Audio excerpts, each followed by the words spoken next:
Bismillahirrahmanirrahim. Assalamualaikum warahmatullahi wabarakatuh. Alhamdulillah wa syukurillah ala ni'amillah. Anak-anakku sekalian, pada kesempatan kali ini kita memasuki pelajaran SKI, yaitu Sejarah Kebudayaan Islam, yang mana kita sudah sampai di halaman 84, yaitu pelajaran kelima, Khalifah Sayyidina Abu Bakar As-Siddiq radhiyallahu an, sang pembenar.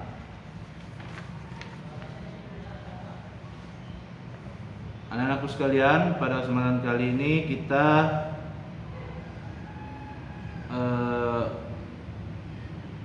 mendengarkan cerita tentang bagaimana perjalanannya sahabat Sayyidina Abu Bakar As-Siddiq radhiyallahu an. Beliau adalah dalam silsilah nasab beliau,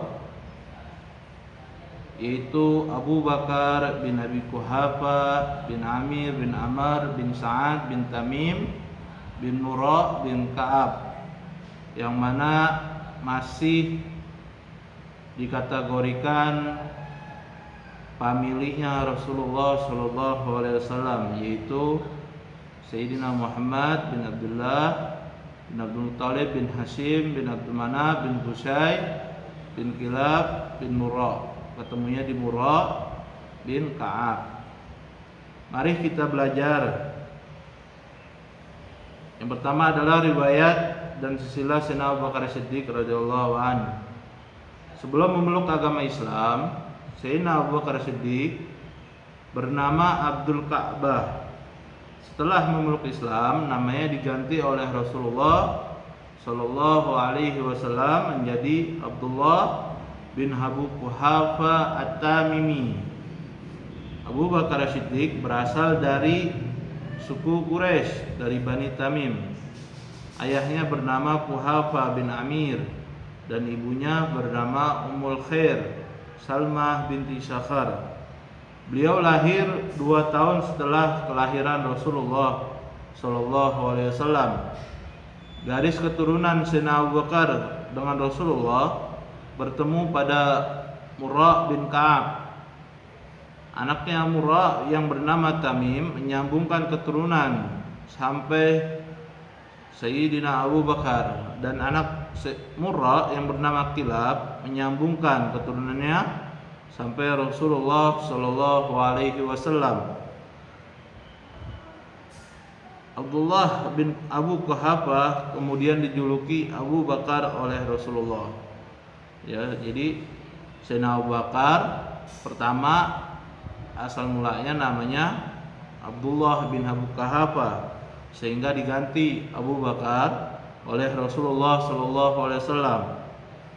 Kenapa? Karena Abu artinya bapak dan Bakar artinya pagi, atau ada juga yang mengartikan segera. Diberi julukan Abu Bakar, Sayyidina Abu Bakar, karena beliau merupakan orang dewasa yang pertama kali memeluk agama Islam, sehingga beliau termasuk sahabat As-Sabiqun al-Awwalun, yaitu sahabat yang awal masuk Islam, yang pertama kali masuk Islam dalam pemuda, yaitu Sayyidina Abu Bakar As-Siddiq. Kalau dalam perempuan Sayyidah Khadijah. Kalau dalam anak kecil itu Sayyidina Ali bin Sayyidina Abi Thalib. Setelah peristiwa Isra Mi'raj, beliau diberi gelar As-Siddiq, artinya orang yang benar atau jujur. Hal ini dikarenakan Sayyidina Abu Bakar adalah orang yang selalu membenarkan segala tindakan dan ajaran Rasulullah Sallallahu Alaihi Wasallam, terutama pada peristiwa Isra Mi'raj. Sejak itulah beliau bernama Sayyidina Abu Bakar As-Siddiq. Jadi pertama nama Sayyidina Abu Bakar itu adalah Abdullah bin Abu Quhafa, sehingga diganti Abu Bakar. Kenapa? Karena Abu artinya ayah, Bakar yaitu pagi hari, atau istilahnya dalam kategori mengartikan segera. Nah, jadi diganti oleh Rasulullah Abu Bakar. Nah, kenapa As-Siddiq? As-Siddiq dijuluki As-Siddiq karena beliau pada saat itu terjadinya Isra Mi'raj, yang mana para sahabat banyak kurang yakin. Kenapa dengan terjadi Isra Mi'raj? Kenapa? Karena perjalanan dari Mekah ke Palestina, ke Baitul Maqdis, itu sangatlah jauh. Itu bisa berbulan-bulan sampai bisa bertahun-tahun ditempuh. Nah, tapi Rasulullah Shallallahu Alaihi Wasallam pada saat itu dalam satu malam saja ditempuhnya oleh Rasulullah SAW, sehingga Sayyidina Abu Bakar lah yang membenarkan, bahwasanya beliau berangkat ke Baitul Maqdis lalu ke Sidratul Muntaha, Mi'raj ke Sidratul Muntaha, di Isra Mi'raj. Nah, disitulah Sayyidina Abu Bakar sehingga dijuluki As-Siddiq oleh Rasulullah Shallallahu Alaihi Wasallam dan para sahabatnya. Yang kedua adalah Sayyidina Abu Bakar Siddiq sebagai khalifah pertama. Jadi beliau adalah termasuk khalifah pertama dalam umat Islam, Sampai-sampai ketika itu sudah ada tanda-tanda ketika Rasulullah Shallallahu Alaihi Wasallam dalam keadaan sakit, beliaulah yang menggantikan menjadi imam. Sayyidina Abu Bakar Siddiq dipilih oleh kaum Muhajirin dan kaum Ansar menjadi seorang khalifah setelah Rasulullah wafat, sehingga pemimpinan kaum muslimin dan perjuangan Rasulullah diteruskan oleh Sayyidina Abu Bakar As-Siddiq. Pada masa awal pemerintahannya, Sayyidina Abu Bakar mengalami berbagai macam halangan dan rintangan. Banyak terjadi pemberontakan di beberapa daerah, di antaranya muncul pula orang-orang murtad, orang-orang yang membangkang membayar zakat, dan munculnya nabi-nabi palsu seperti Musailamah Al-Kadzab dan Tulaiha bin Khuwailid. Dalam rangka menumpas para pembangkang tersebut, Khalifah Sayyidina Abu Bakar mengerahkan pasukan yang dipimpin oleh para panglima perang yang andal seperti Sayyidina Khalid bin Walid dan Sayyidina Amr bin As. Berkat kelihayannya para panglima dan ketegasan Khalifah, akhirnya pengacau-pengacau tersebut satu persatu dapat dimusnahkan. Selain itu, wilayah Islam kemudian meluas hingga ke negeri Syria dan Palestina. Setelah memerintah selama 2 tahun 3 bulan, Sayyidina Khalifah Abu Bakar Siddiq mulai sering mengalami sakit karena mengkhawatirkan perkembangan Islam di masa yang akan datang. Ia pun memanggil para pemuka agama dan para sahabat Nabi untuk merundingkan khalifahan selanjutnya. Dalam musyawarah itu, Khalifah Sayyidina Abu Bakar mengajukan Sayyidina Umar bin Khattab sebagai calon tunggal menggantikan kedudukan beliau. Usul Sayyidina Abu Bakar langsung mendapat persetujuan bulat dari umat Islam karena hanya Umarlah yang pantas menduduki jabatan itu.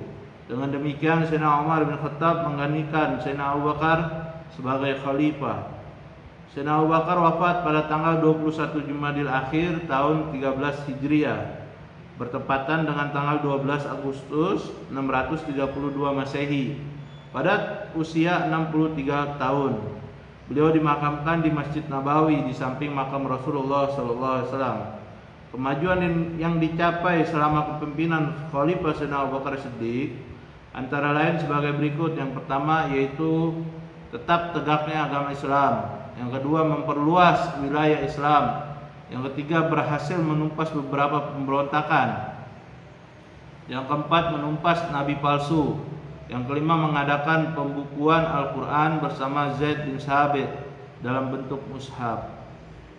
Nah, jadi ketika Rasulullah SAW wafat, beliau ditunjuk oleh kaum Ansar dan Muhajirin untuk menjadikan khalifah umat Islam pada saat itu. Nah, dan pada saat itulah banyak terjadi kekacauan. Yang pertama adalah termasuk itu banyak yang murtad, banyak yang murtad dan banyak muncul nabi palsu. Kenapa? Karena nggak ada nabi setelah Nabi Muhammad. Kenapa? Karena Nabi Muhammad adalah khatamun nabiyyin, penutup para nabi. Jadi beliau penutup para nabi. Jadi kalau ada yang mengaku nabi pada saat-saat ini, maka itu adalah nabi palsu, Jadi nggak ada nabi setelah Nabi Muhammad. Jangan mau, jangan mau dikacauin, jangan mau iman kita sampai tergoyak, jangan mau, Jadi setelah Nabi Muhammad nggak ada nabi yang lain, Nabi Muhammad adalah nabi khatamun nabiyyin, penutup para nabi. Nah, jadi sahabat Sayyidina Abu Bakar Siddiq radhiyallahu anhu adalah khalifah Rasulullah pada saat itu ketika Rasulullah SAW wafat. Nah, di situ kacau balau, sehingga beliau mengutus Sayyidina Khalid bin Walid dan Sayyidina Amr bin As, pasukan-pasukannya, panglima-panglimanya, dan juga ada Sayyidina Umar bin Khattab pada saat itu, Nah, jadi pada saat itu bahwasanya Sayyidina Abu Bakar Siddiq radhiyallahu anhu beliau sakit-sakitan juga, sehingga beliau dalam memerintahkan selama 2 tahun 3 bulan beliau menunjuk Sayyidina Umar bin Khattab untuk menggantikan beliau karena beliau sudah sakit-sakitan dan akan meninggalkan dunia. Dan beliau wafat pada tanggal 21 Jumadil Akhir tahun 13 Hijriah, bertepatan pada tanggal 12 Agustus 632 Masehi. Dan beliau pada usianya yaitu 63 tahun. 63 tahun usia beliau. Apa saja yang beliau sejak pimpin beliau menghasilkannya, yaitu yang pertama adalah tetap tegaknya agama Islam, tetap tegaknya agama Islam. Beliau memperluas wilayah Islam sampai ke Palestina, Syria, berhasil menumpas beberapa pemberontak, menumpas nabi palsu, mengadakan pembukaan Al-Quran bersama Zaid bin Sabit dalam bentuk mushaf. Jadi dasarnya pada khalifah Sayyidina Abu Bakar itu Al-Quran, mushaf itu Al-Quran. Nah, dasarnya Al-Quran itu sudah dijilid pada zaman Sayyidina Abu Bakar Siddiq, udah mulai mengadakan. Nah, terakhir Sayyidina Utsman, makanya banyak yang bilang Al-Quran Utsmani. Nah, padahal dasarnya bahwasannya pada Sayyidina Abu Bakar itu Al-Quran sudah dibentuk menjadi mushaf. Kepribadian Sayyidina Abu Bakar Siddiq, Khalifah Sayyidina Abu Bakar Siddiq, mempunyai akhlak yang mulia dan terpuji seperti berikut. Yang pertama, kemauan dan pendiriannya kuat. Yang kedua, hatinya kuat mendukung Islam. Yang ketiga, jujur dan amanah. Yang keempat, berani bertindak. Yang kelima adalah pemaaf. Yang keenam, dermawan. Yang ketujuh, percaya pada diri sendiri. Yang kedelapan, hemat. Sayyidina Abu Bakar Siddiq sejak kecil dikenal sebagai anak yang mempunyai kemauan dan kepribadian tinggi. Beliau dikenal sebagai anak yang bersifat terpuji. Beliau tidak mempunyai perilaku seperti kebanyakan anak bangsawan Arab lainnya yang suka berpoya-poya dan hidup mewah. Sejak Nabi Muhammad SAW belum diangkat menjadi Rasul, beliau sudah menjalin persahabatan dan terus berlanjut sampai Rasulullah SAW wafat. Sayyidina Abu Bakar merupakan salah seorang pembesar dan bangsawan Quraisy yang sangat disegani dan dihormati. Selain terkenal kaya dan dermawan, beliau juga terkenal sangat giat dalam urusan kemasyarakatan. Beliau pernah menjabat sebagai Al-Isnaq dalam Darun Nadwa, yaitu majelis musyawarah suku besar Quraisy. Tugas Sayyidina Abu Bakar sebagai al-isnad adalah mengadili dan memutuskan perkara terhadap berbagai macam persengketaan pada suku Quraisy dan menetapkan hukumannya atau dendanya. Jadi beliau itu orang yang dermawan, ya. Beliau orang yang dermawan. Beliau mempunyai sifat dermawan baik kemasyarakatan, ya. Terutama apa? Terutama salah satunya adalah memerdekakan Sayyidina Bilal bin Rabah, ya. Pada saat itu Bilal menjadi budak, Sayyidina Bilal menjadi budak. Pada saat itu ketika disiksa, Sayyidina Abu Bakar Siddiq menebusnya dari Muawiyah, ya. Menebusnya dari Muawiyah, tuannya, dibelilah Sayyidina Bilal sehingga dimerdekakan oleh Sayyidina Abu Bakar Siddiq. Lihat saking dermawannya dan saking kayanya beliau dan saking baiknya bermasyarakatannya, ya. Beliau juga termasuk sebelum Nabi diutus, ya, sebelum Nabi menjadi Rasul, beliau adalah ditunjuk menjadi menjabat sebagai al-isnad yang memutuskan tentang pra-peradilan, hukuman dan denda pada saat itu. Nah, yang keempat adalah perjuangan Khalifah Sayyidina Abu Bakar Siddiq dalam berdakwah. Sebagai Khalifah, Sayyidina Abu Bakar segera memulai pekerjaannya. Beliau menjadi Khalifah selama 2 tahun 3 bulan. Meskipun tidak lama memimpin, tetapi beliau sangat berjasa dalam mempertahankan persatuan umat Islam dari ancaman perpecahan. Selama menjadi khalifah, Sayyidina Abu Bakar melakukan beberapa hal sebagai berikut. Yang pertama, menyadarkan kaum murtad dan nabi palsu. Setelah Rasulullah wafat, banyak suku yang memberontak. Mereka tidak lagi tunduk dan taat kepada khalifah yang menggantikan Rasulullah. Banyak orang yang mengatakan keluar dari Islam, yaitu murtad. Golongan yang murtad ini berasal dari Bani As'ad, Bani Ghatafan, daerah Bahrain, Amman, Nadir dan Yamamah. Mereka meninggalkan sholat, tidak membayar zakat, dan tidak menunaikan ibadah haji. Sedangkan orang yang mengaku dirinya sebagai nabi sudah mulai muncul sejak masa akhir kehidupan Rasulullah SAW. Tetapi mereka tidak berani muncul secara terang-terangan. Setelah Rasulullah wafat, mereka mengumumkan kepada masyarakat bahwa dirinya diangkat bersama Nabi Muhammad SAW, bahwa dirinya diangkat bersama Rasulullah SAW, dan diutus untuk menyampaikan ajarannya. Mereka itulah yang disebut-sebut nabi palsu. Adapun nabi-nabi palsu tersebut adalah sebagai berikut. Yang pertama adalah Musailamah al-Kadzdzab dari Bani Hanifah di Yamamah. Yang kedua adalah Sajjajah Tamamiyah dari Bani Tamim yang kemudian menikah dengan Musailamah al-Kadzdzab. Yang ketiga adalah Tulaiha bin Khuwailid dari Bani As'ad. Yang keempat adalah Aswad al-Ansi dari Yaman. Jadi udah banyak dari zaman Nabi, ketika Nabi wafat udah banyak yang mengaku Nabi. Padahal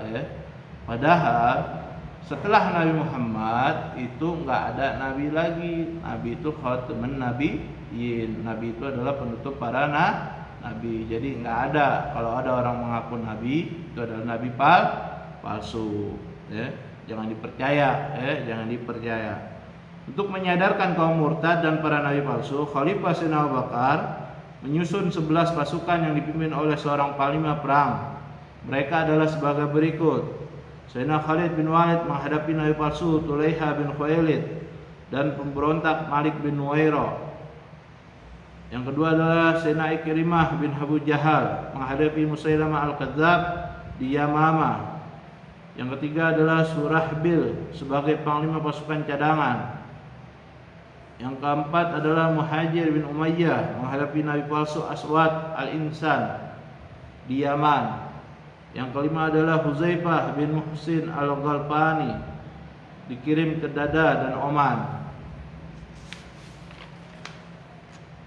Yang keenam adalah Arfajah bin Arsama ditugaskan memerangi pembangkang di negeri Murrah. Yang ke-7 Suwaid bin Mukarim mengamankan daerah Tihama. Yang ke-8 Al-Hula bin Hadrami mengamankan daerah Bahrain.